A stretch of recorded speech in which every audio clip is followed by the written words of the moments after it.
Hey guys, welcome to the Rusty Beauties garage, and this is the 5th episode, I believe, of this engine rebuild, this TR6 engine, which we are still waiting for the head to arrive for. It's been already 2 weeks, even though they promised a week, but now it's been 2 weeks and they promised that on Wednesday, it's Monday today, so on Wednesday I should have it. So we can't just sit and wait here, right? In the meantime, we can do some other things here on the engine. For example, we can put the core plugs, we can populate this area here, we can install lots of things. Now that we have the camshaft inside and it's timed, we can install also the distributor driving gear, we can put the pedestal here, we can determine the end play of the driving gear. I still need to take out this fitting and clean it. There was another fitting on the other side that I need to clean, and we can even close the oil sump now. I don't think we need it open anymore, so we can close it permanently. Of course, we can close the front end here. We still need to replace the tensioner on the cover and the tap washer on the cam gear. And if we still don't have the head by the time we're done, we have a little bit of work on the carbs as well, because I got some news on the carbs, so it looks like we're gonna need to check them before we install them on the engine when the head arrives and before we start the engine, because we want to make sure that everything is gonna run smooth for the 30 minutes that we want to run this engine for on the first start, because we need to break in the camshaft. So too much talking, let's start crack-a-lacking.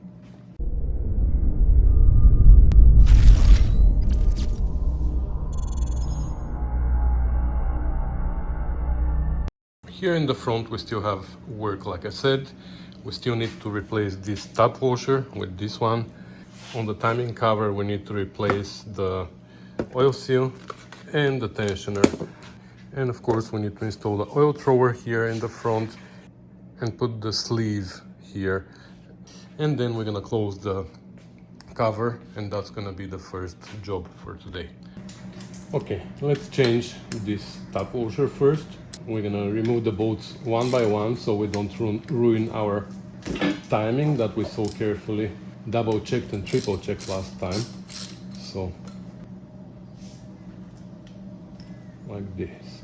Actually, this time I'm gonna remember to do it. Every time I forget to do it and then I suffer, I'm just gonna pre-bend very little these corners so I can lift them easily and bend them when they are tightened with the bolt. Every time I do it, I forget and then I struggle.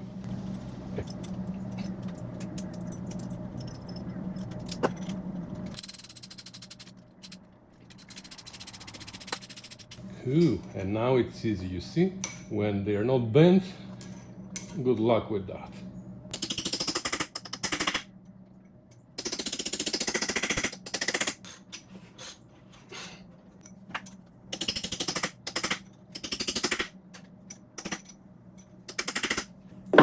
Before we forget, let's install the oil thrower. So the oil thrower goes with the dished part out, like this.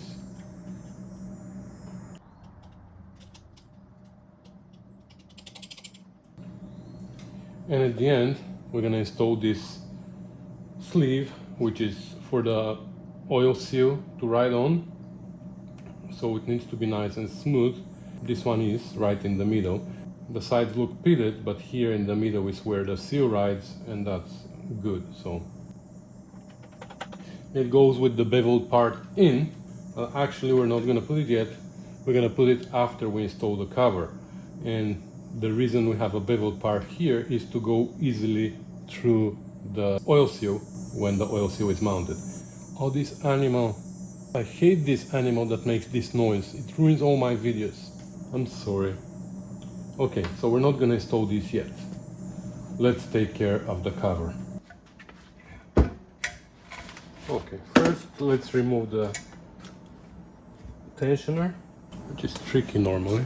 Because to remove this tensioner, we need to remove the bottom split pin or cotter pin, whatever you want to call it. And it's tricky.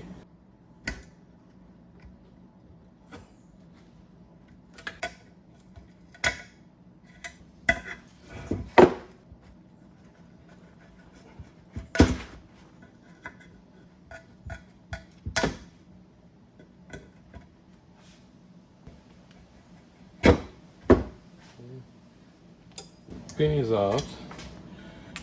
Now before we install the new one though, let's change the seal because it's easier.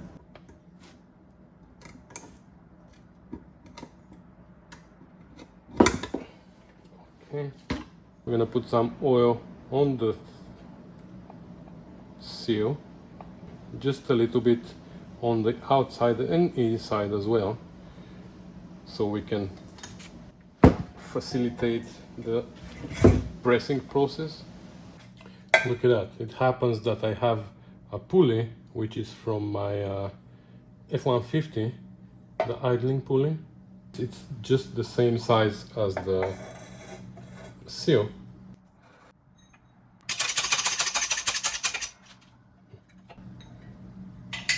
It slides.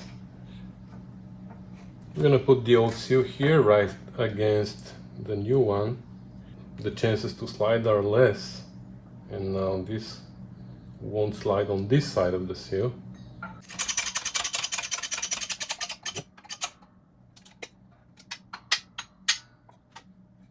Perfect. And now we can install the new tensioner. Yeah, definitely the new one is harder and it's not scored like this one.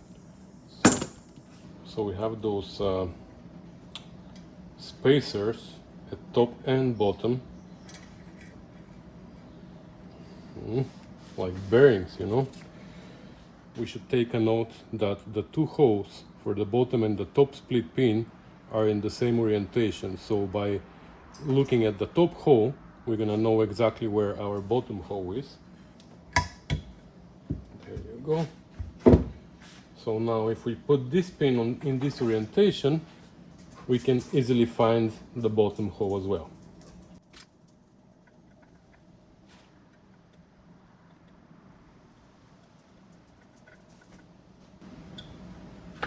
At least in theory.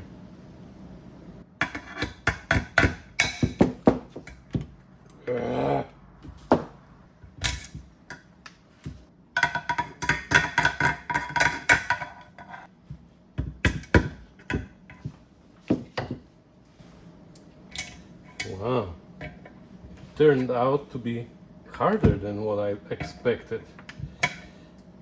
You never know with these, you know. Sometimes it's easy, sometimes it's hard. Anyways, let's bend it. Okay, perfect. And now the cover is ready, so we can put the gasket on and install it on the engine.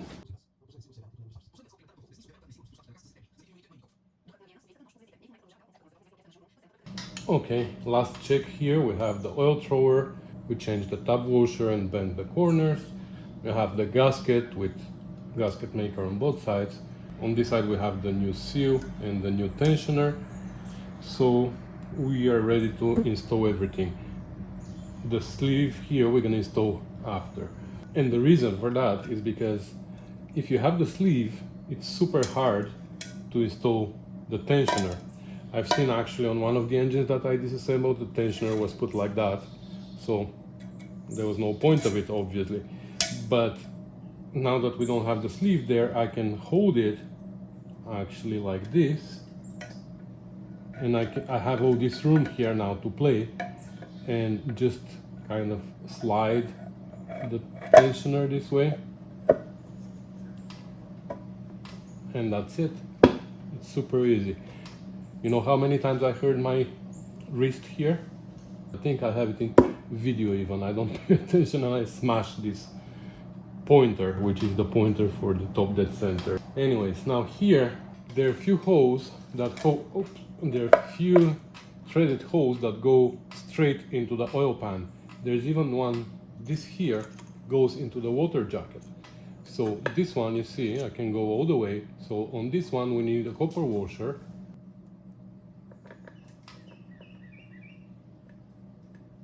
This goes right into the water jacket. I can reach from inside the core plug on the side and I can feel the thing inside. So we're gonna put copper washer here as well. So far I didn't know about this hole, that it goes into the water jacket, not into the oil. This one is blind hole, this one is blind hole, this one also goes into the jacket.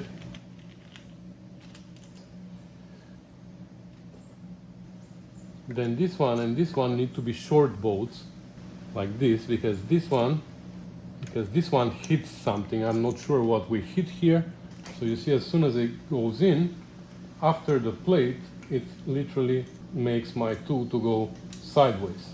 So here we need a short one. And these are important, guys, because if we put long screw here, for example, and we over tighten it, we're gonna just strip the thread without doing anything. Here we need a short one too, like this one. This one is blind, and then all these four here are through holes, and they hold only on the plate, so we can use short screws like this. But you see, the plate here is stripped, and we're gonna have to put a nut behind.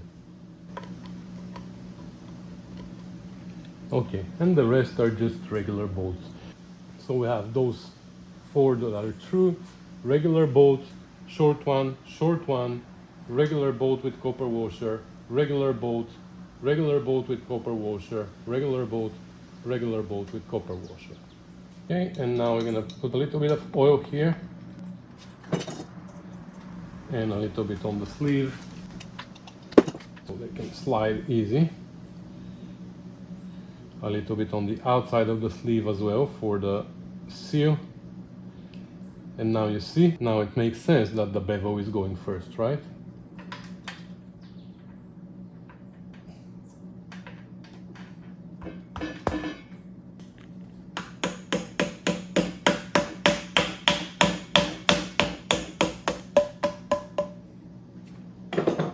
Later, when we put the pulley, it's gonna push it all the way in. So for now, we are done here with the front end. Let's turn our attention to the sides maybe. No, there's not much on this side. I installed this plug, replaced the copper washer, and we just need to put the core plugs and the engine mount, and we're gonna be done with this side, but we're gonna do all the core plugs together. So now on this side, I took out this fitting and cleaned it up and replaced the copper washer.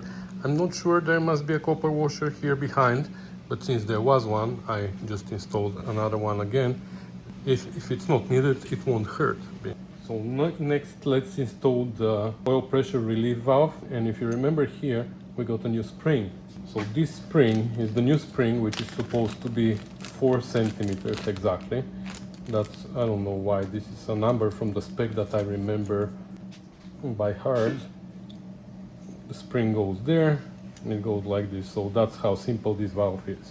So what it does is this valve plugs the hole there, and if the oil pressure becomes too high, before it starts squirting from all over the place, it overcomes the tension of this spring and it shoots it back into the oil sump.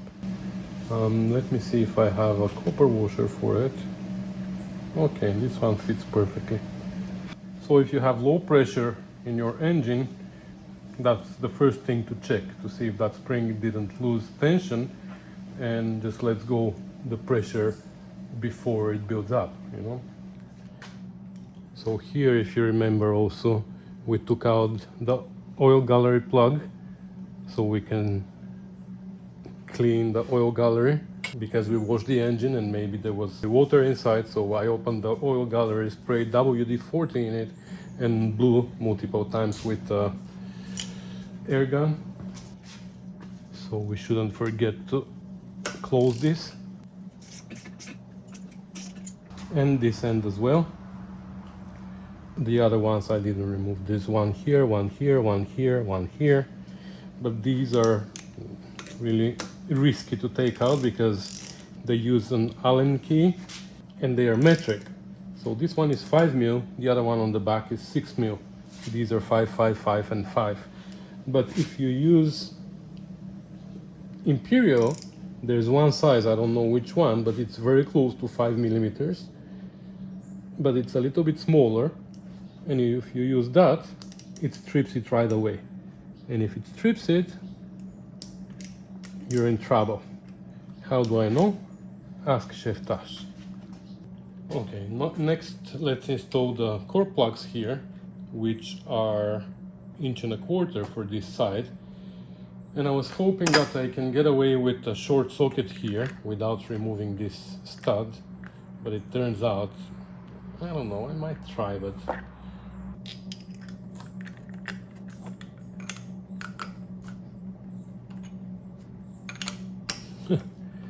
no, I'm gonna damage the threads, so we're gonna have to remove the stud. I'll put a little bit of gasket maker here. I don't know if it helps or not, but it won't hurt for sure. These have a flange on the back, which makes it really hard to take them out, but to put them in, it's pretty easy because you just bang them until they go all the way.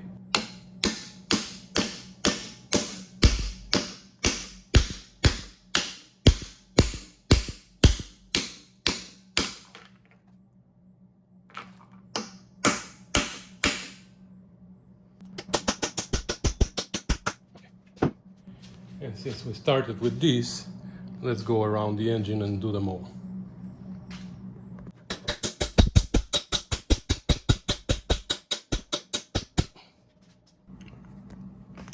Well, I went ahead and I installed a whole bunch of stuff here without you, but it was just whatever stuff, you know.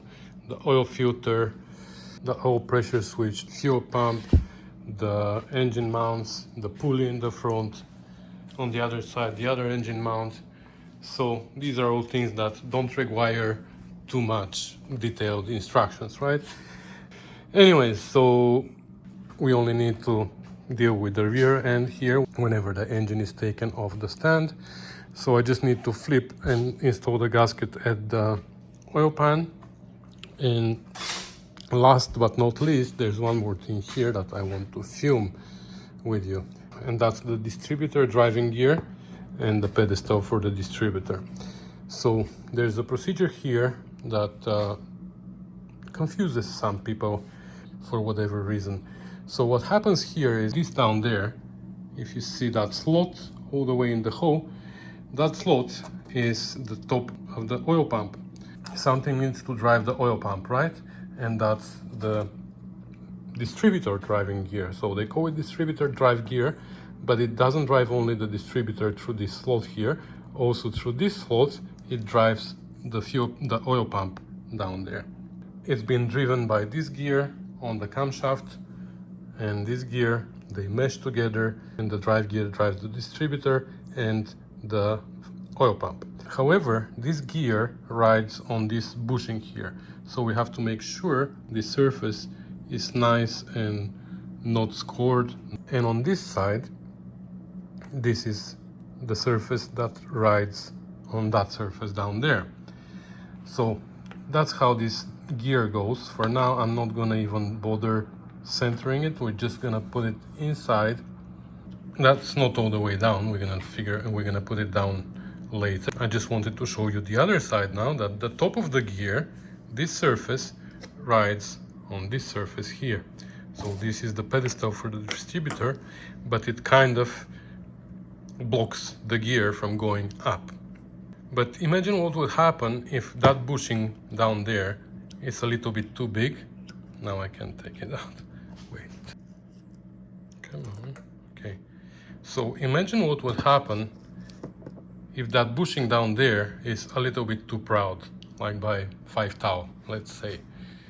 This means that when we put the gear down and we put the pedestal is going to compress it, and it's going to create preload, right?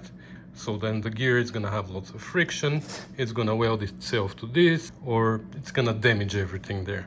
But what would happen if that bushing there is too low or it's worn? Then we're gonna have too much play in the gear. It's gonna jump up and down.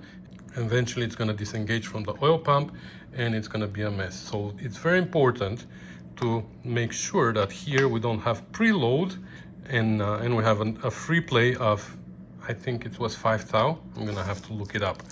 So the gear doesn't play too much, but in the meantime it's not compressed between the bushing and the pedestal. So how do we do that, since we don't have access to that? If we put the pedestal and we tighten it, like I was thinking before, that you can still do it with a strong magnet maybe and a dial gauge and just play up and down, but there's a procedure here that is explained in the manual and I'm going to explain it to you now as well.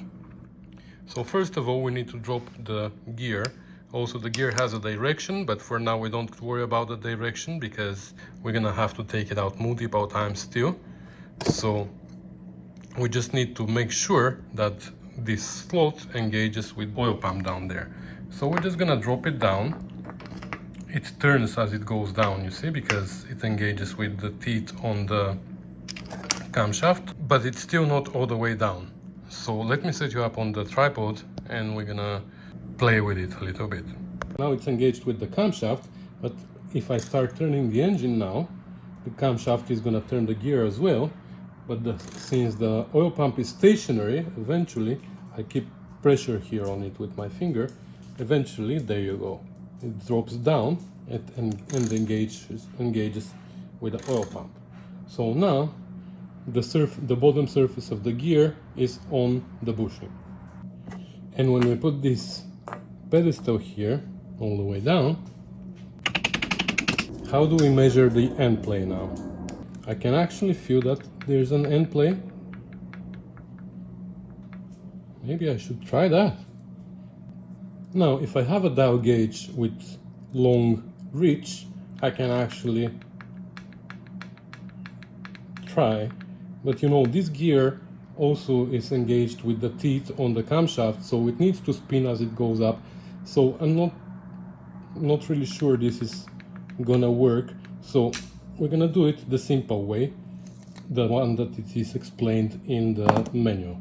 So we're gonna take everything apart again. I'm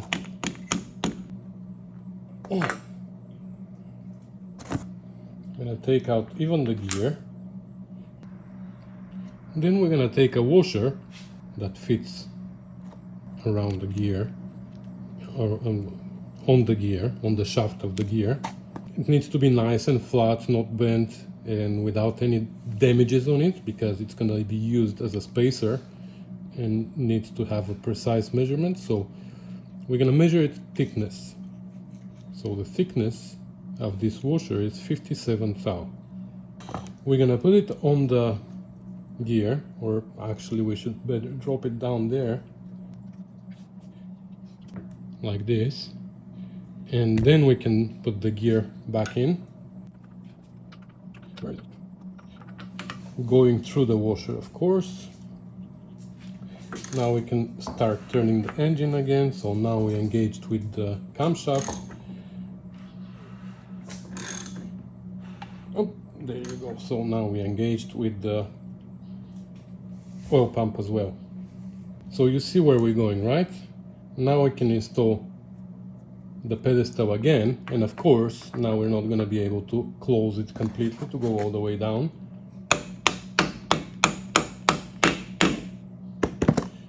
Now we have a gap here.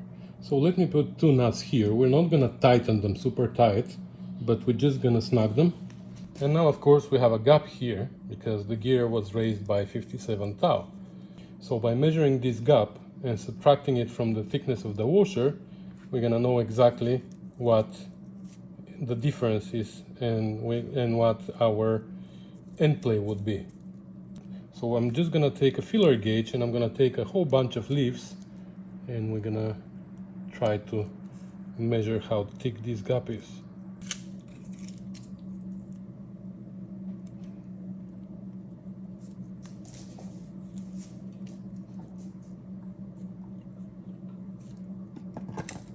Okay, so let's see how much that is.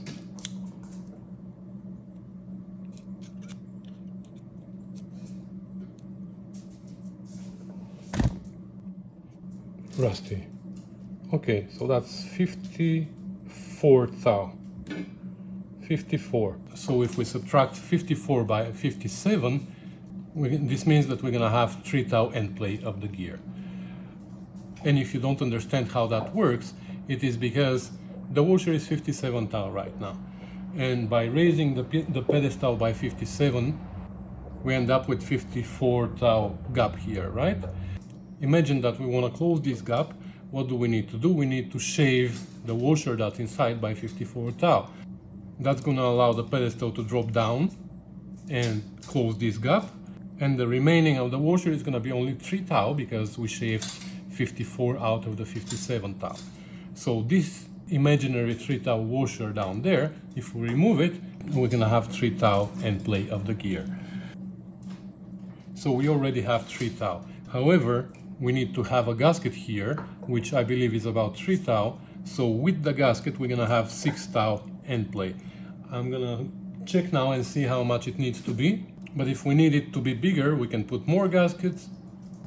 But I believe 6 thou is gonna be perfect. So let me check. Okay, so I checked and the gap here needs to be around 5 thou. Well, we're gonna have 6. So it is pretty close. But exactly for this reason, so you can have a little bit of adjustment here, the kit comes with 3 gaskets here, see? You can add more gaskets as spacers and create more room there for the gear so it has an end play. So we determined that it's gonna be just 1 gasket, and I'm gonna put it there, but we're not gonna put gasket maker yet because we're gonna take the gear out at some point and we're gonna spin the oil pump manually to prime the oil system. And of course, by the way, I'm gonna take out the washer now, so we don't forget about that as well. And when we prime the system, that's when I'm gonna show you also how to position the gear, because it has certain positions so your distributor doesn't get all messed up in your firing order. But about that, we're gonna talk when the time comes. Okay, so it's another day and I still don't have the head. Okay, I'm gonna have another video about the head, so I'm not gonna go into too many details here. I'm just gonna say that one machine shop made me wait for 2 weeks and then turned out they won't do the job for me, so I had to go to another one. So anyways, the head is delayed, but I don't want to wait until the head comes here to finish assembling this engine. So what I'm gonna do is I'm gonna flip the engine upside down and I'm gonna seal the oil sump, because remember we didn't put the gasket there. And then we're gonna mount it on the testing rig and we're gonna assemble the rear end as well. We're gonna put the plate, the flywheel, the clutch and everything else.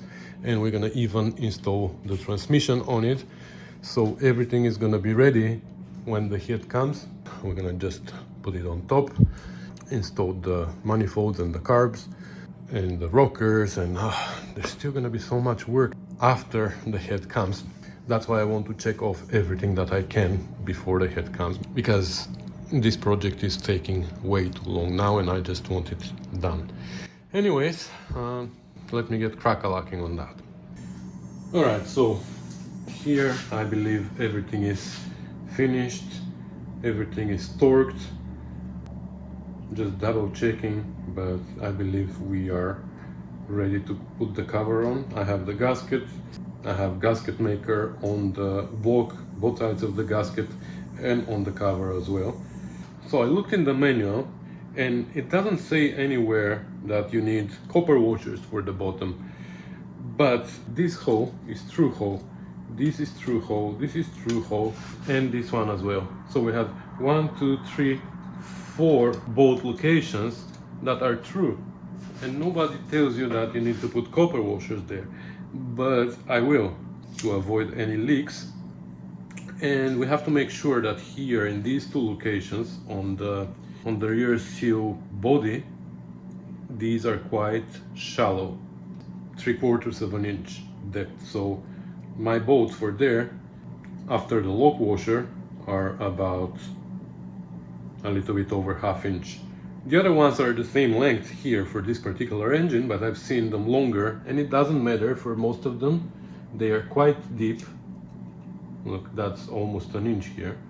Most of them are true, but going on the outside, only these 4 here, and I never paid attention to that before, but these 4 need to have copper washers according to me. So I will do that. Somebody told me before that the same logic for the head applies here. We want to start torquing from the center and go out. I'm not sure that's the case here, but why not?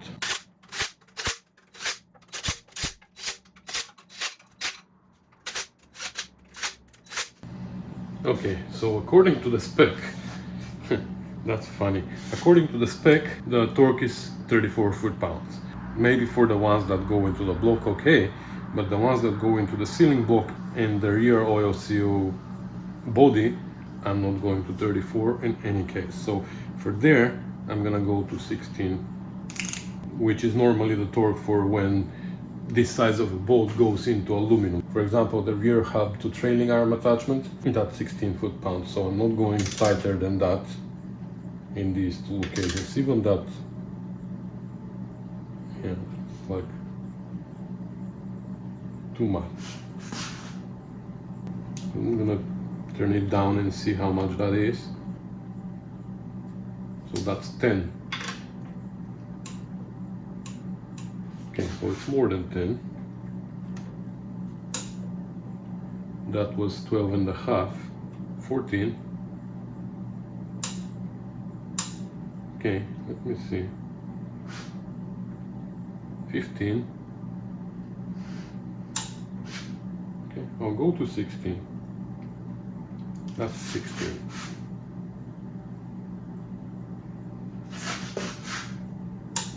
There you go.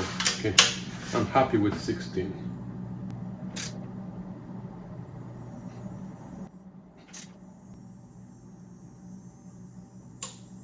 Okay.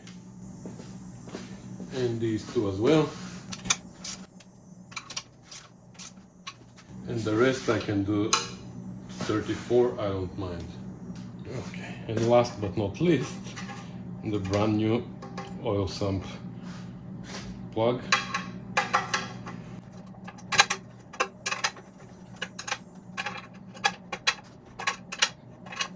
And now we can flip it for a last time, and it's gonna stay in that orientation from now onward. And since we're not flipping it upside down anymore, now we can drop in our tappets permanently. Of course, first I clean them up with a towel, and then a little bit of lube, and now I can drop them in. And of course make sure that they travel nicely up and down. If they don't, then we are in trouble.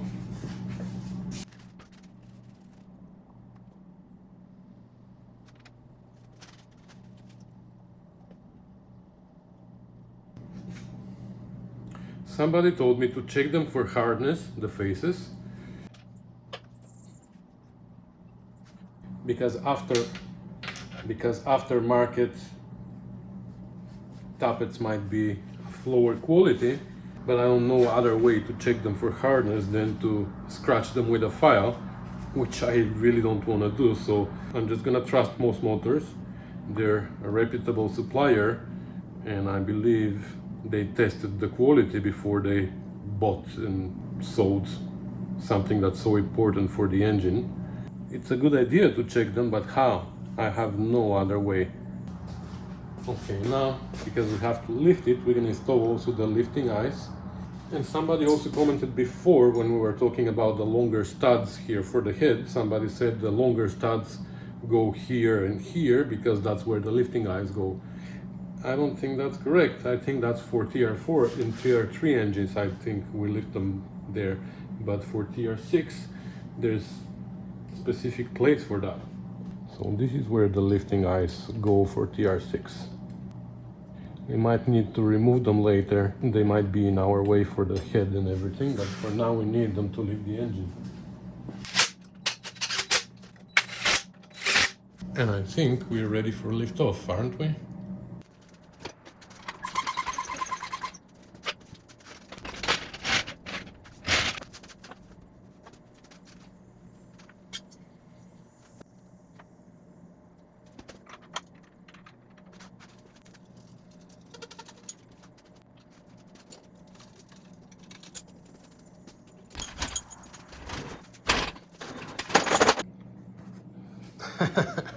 My white frame, eh?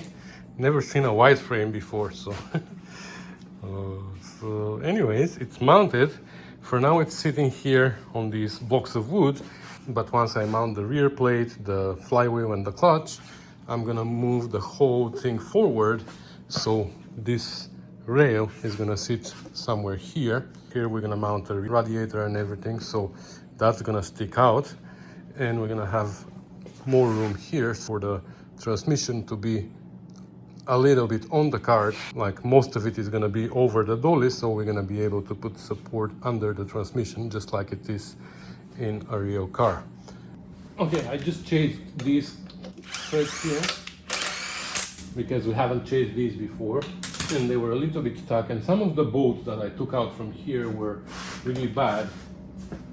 Like these, for example, you see they are like, the threads are smashed. So I bought new bolts for here and I changed the hose here, so hopefully that's not gonna be a problem anymore.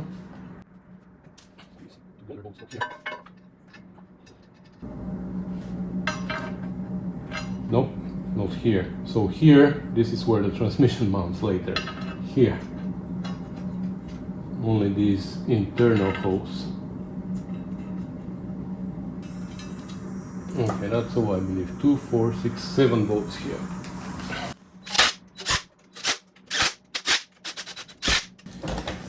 Okay, then the flywheel, and this is where I got a new bushing for because it didn't have any. Wow. There's a flange here at the end, so it can't come out this way, it only goes that way.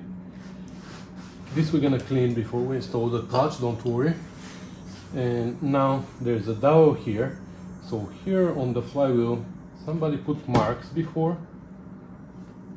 Right here, there's a mark for whatever reason. I don't know why, but we have a dowel here, which won't let us mess it up anyways.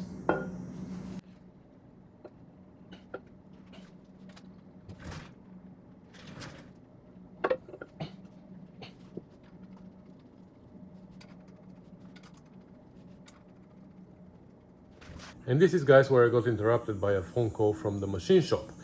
And they have some news for me, good news and bad news. The good news was that I could go pick up the head. The bad news was that this head is a boat anchor because of this. You see that? There's a little crack there. So unfortunately, we can't use this head, and we are now in the process of sourcing another one, which, you know what, I'm gonna explain in next video, which is gonna be only about the head. So I have half a video shot about it already, and I was gonna shoot the second half when we have the head back and measure the compression ratio and everything again, but looks like that's not gonna work. So unfortunately, this project is gonna be slowed down even more now. I still have to torque the bolts on the flywheel, so I'm just gonna do that. I'm gonna torque the flywheel to 75 foot-pounds, which is the torque spec for that, so I don't forget. But then I'm gonna stop with this engine. I'm gonna just put the parts together so we don't lose them. And we're gonna move to another project because there's no point to continue here for now until we have a new head and figure out what we're gonna do there. So we're gonna move to this one, which is waiting patiently here, but it's time to start working on it. So I guess the next video is gonna be about this. So I'm sorry, guys, that I give you this project in bits and pieces. I was planning to make continuous series that it is easier to watch, but unfortunately that's what happens. That's why it's better if you shoot everything and then edit and post the videos one after the other, so it's easier for people to watch. And that's what I actually did with another project, J-type overdrive that I rebuilt. That one, the project is completed. I just need to edit the videos and post them.